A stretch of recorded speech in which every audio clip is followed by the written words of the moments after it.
We all experience challenging and difficult situations in life. In the face of these complexities, it is not always clear how to respond, what to do, or what to avoid.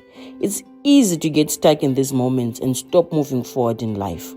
Wholeness with Naume is a program that explores our experiences with such encounters and provides tools and strategies that can enable anyone facing these hardships to continue walking their path in life. We can't wait to meet you on this journey. Tune in, your life is about to change for the better. Welcome viewers to our program, Wholeness with Naume, where we talk about different and sometimes difficult life situations that we encounter, and more importantly, give you tools to enable you to navigate through. As a parent, I always wonder, am I parenting my children okay? Is there anything that I can do better? Are there any tools, are there any guides that I can use to enable me to be a better parent? Today, I want to explore that. Our discussion today is focusing on balanced parenting. It is important to know that there is no one way to parent your child. Your child is different, they are unique. You as a parent, you're also different and unique as well. So it's not a one glove fits everyone, but we all use different approaches. But within those approaches, there are also different tools that you can add on to enable your child to be able to withstand the different pressures that they come across, to have a healthy self-esteem, and for them to be able to have an identity of whom they are. Today on the show, we have Mrs. Mukono, who is an expert in this discussion. She's a parent, she's a mother, and she has also raised her children very well. Welcome, Mrs. Mukono. Thank you, Naume. It's good to have you on the show. Wonderful to be here. Thank you. Do take us through what is balanced parenting. I believe, Naume, that balanced parenting is having a healthy view of yourself, first and foremost, as a parent, to say, exactly like you said, that there is no one way to parent. Because the minute we begin to condemn ourselves too much in terms of the parenting that we do, we lose focus and it becomes about us rather than about reaching out to our children. It is also about accepting our children as they are, rather than to want them to be a certain way or wanting them to do the things that perhaps we think we failed to do. So we begin to live our lives through our children. So one of the things that is paramount for balanced parenting to take place is to have a healthy view of myself and also to have a healthy view of my child. What are some of the tools, what are some of the guides that I as a mom can add onto my parenting to enable, as I indicated earlier on, my children to have a healthy self-esteem, to understand who they are, and to have a solid identity of whom they are rather? So, as I indicated, it starts with you, it starts with me. One of the things that my husband and I would do when our children were growing up was to affirm ourselves. So we would get up in the morning and say, I can do all things through Christ who strengthens me. I am the head and not the tail. And so our children got used to hearing affirmations in our home and began to affirm themselves similarly. We had a daughter who was very involved in swimming. And I remember the one time when she was about 9 or 10 years old and we were going for a national competition in Bulawayo, and she was terrified because up until then she had only ever swum one length. And then she made it into the national team and she had to swim 2 lengths. So she said, Mom, I'm so worried that when I am swimming backstroke and I get to the one end of the pool, I'm going to have to do a tumble turn. And I'm really worried about that and whether I'll be able to pick up speed and make my way all the way to the end as fast as I'd been doing. So we taught her an affirmation to say, I swim as fast on my way back as I was on my way to the first end. And so she learned how to affirm herself. And it became a tool for her in terms of when she was facing any kind of challenge, she would stop and then would say, what's your affirmation for this particular situation? And she would write it out, put it on her wall, and begin to say it over and over again. Wow, that's powerful. You know, I'm just looking at the scenario that you gave. Even at my age right now, if I was going to do the Tambo 10, I would be terrified too. Yes, exactly. And one of the things that we learned, Naume, is that for our children to be as God created them to be, one of the things they have to do is to push past boundaries. When we look at the Word of God, we see how so many times people were required to push past their boundaries. That's true. So Moses came and he said, I can't speak. And then God said, I am still sending you out with that speech defect, but I'll have people to help you, like your brother Aaron. When David was going to be king, there were also limitations to him. In fact, they even forgot about him. And the prophet Samuel had to say, do you not have another son? And then they went and got David. So God is constantly making us push past our boundaries. So we have to do the same thing with our children. If we mollycoddle them too much, and every time they fall, we rush, and we say, oh no, how could this happen, etc. Sometimes we need to let them fall while we're watching from a distance where we can help them if they need to be helped, but we let them fall and we let them pick themselves up by themselves. It's a critical life tool. It is.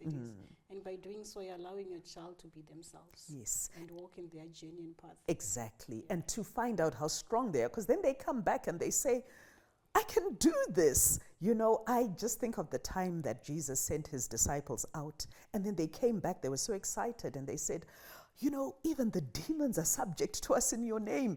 And he said, greater things than these shall you do. Because he was saying to them, I'm equipping you to go out, and you will not know the strength that resides inside of you by the grace of God until you go out there and you actually test that strength. Amen. Yeah. So my role as a parent is to equip my child. Yes, your role is to equip your child and to be their biggest cheerleader.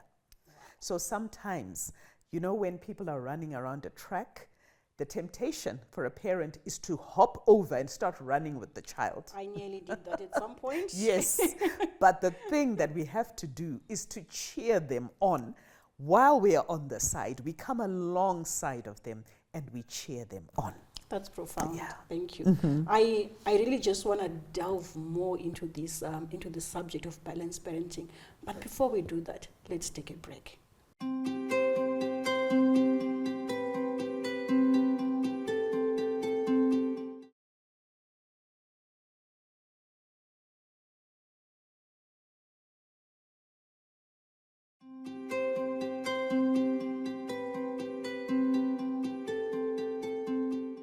Welcome back, viewers, to our program Wholeness with Naume. Today we are talking about balanced parenting. Mrs. Mukono-Ishiro, do take us through.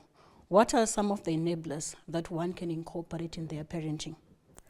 I believe that there are three key ones that my husband and I used as our children were growing up. Okay. The first one is simply loving your child exactly as they are. The next one is nurturing their talent, because they will have different talents. That's true. And then the third one is discipline. Just applying discipline so that a child understands that they're not the center of the universe. Okay, thank you for that. Let's go deeper into the areas that you've just mentioned right now. How do I love my child? What is to love your child? Love is kind, and love is easily entreated. Love does not wish the person ill. Okay. So those are some of the key things that we need to bear in mind as we raise our children. To say, if I really love my child, I'm going to have time for them because I want the best for them. And in this rat race that our lives have become, where we are so busy trying to make a life so that those same children have all the material things that we think are so important, quality time becomes a very important thing. Now, you'll find that even though everybody loves quality time with their loved ones, there are also love languages that people have. So some people will tell you that if you bring them a gift, they think, that's okay, the gift is nice, but my love language is quality time. Instead of giving me the gift, spend time with me. Another person likes acts of service. So if you wake up in the morning and you make breakfast for them, they will be so happy because they feel loved. So it's to find out, what is my child's love language? What is it that they respond to? Other children love words of affirmation, to just be affirmed in the morning. You are great. You are fearfully and wonderfully made. I know that you're going to do your best today, and I am so thankful that you are my daughter. I am so thankful that you are my son. Words of affirmation. So it's understanding the love language of each child. And this is different if you have more than one child, right? Yes, it is very different if you have more than one child. We had one child who just loved quality time and would always say to us, when are we going to play family games? I have one child who does that. And we'd be sitting there thinking, oh, we've got so much work to do on our computers. And this child wants us to go outside and play family games. But that is what was important to her.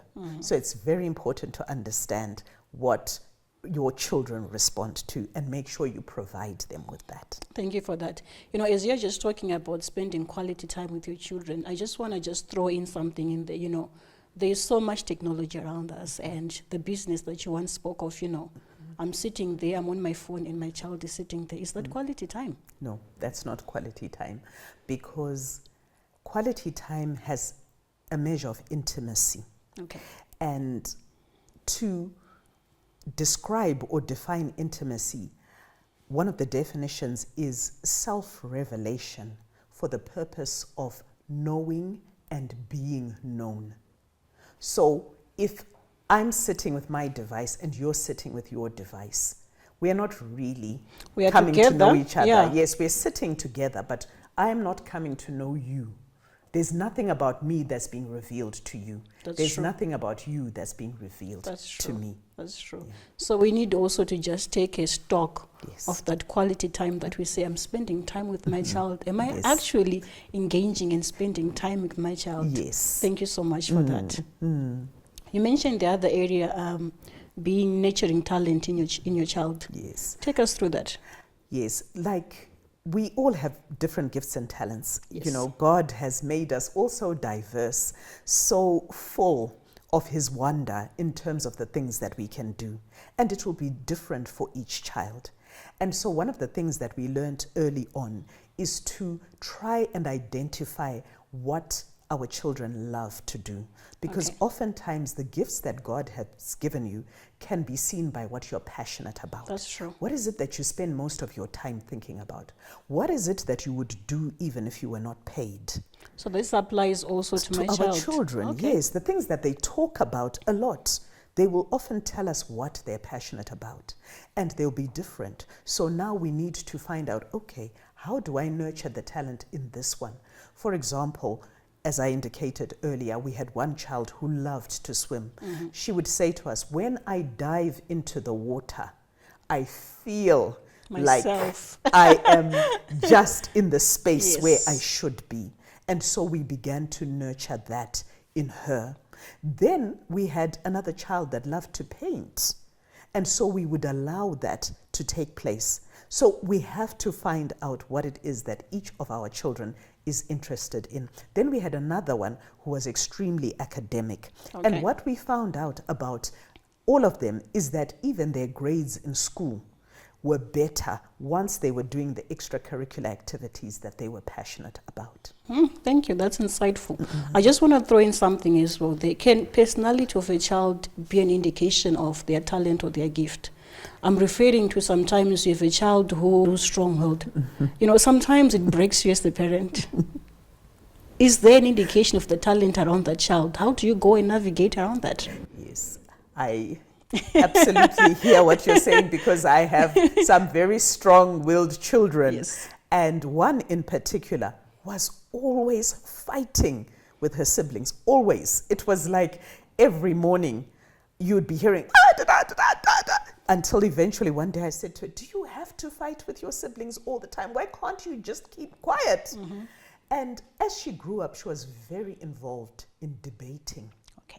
And she would debate, was in the debate team at her school, going off to debate with other schools, until eventually there was an international moot court competition that took place, and the Zimbabwean children won that round of the moot court in that year, and she was in that team. And I remember that they went to Romania for the Europe moot court competition, and I went to Romania to support her. And as I was sitting there, I remember just thinking, that's exactly why she was like this. Yes, always had strong opinions, wanted to say something the whole time. And I realized that was actually a God-given gift. Wow. When I began to see her exercising it on that forum. And I realized that, yes, all our gifts have to be managed. As people, we all have gifts which can also work in the negative. So we have to manage our gifts, but at the same time, we have to use our gifts. Our gifts.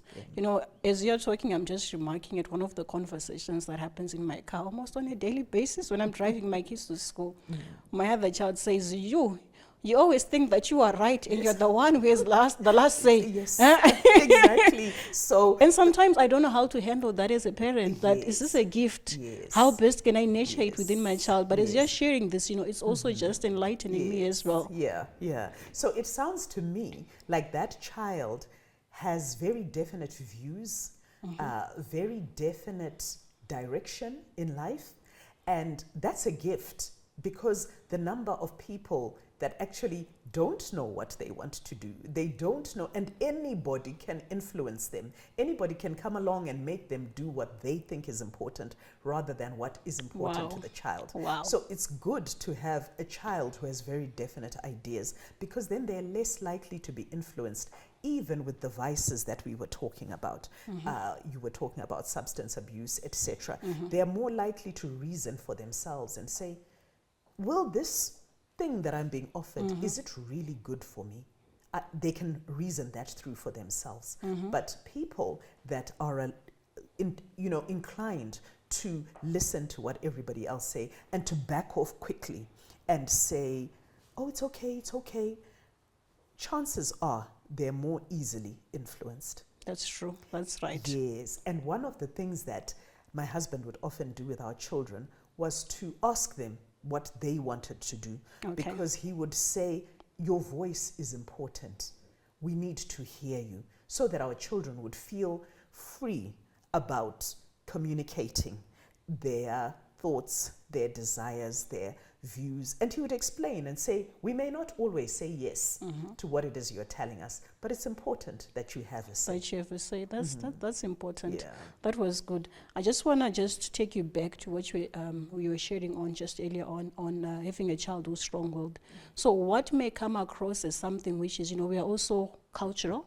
There are also certain values and norms that a child shouldn't speak like this. So what may come across as, like in courts, negative behavior, maybe something that you might need to use discernment as the parent to channel. Yes. For that child to be able to use that, in a positive way, and for them to reveal also the gifting that may be within that particular behavior. Yes, okay. Absolutely. And to understand that it's about context. So, for example, if you are visiting an uncle or an aunt who are very clear that children should not speak, you explain that to your child and you say, we're going to visit my aunt so-and-so and my uncle so-and-so. So when we are there, I'm just asking you to not give your strong opinions. But as soon as we get into the car, you can let me know what your opinions were about what was being said. That allows the child to know that there's nothing wrong with having those opinions, but it's about time and place. Wow. Thank you so much, Mrs. Mukono-Eshiro. Viewers, let's take a break. Join us in the next session. Thank you.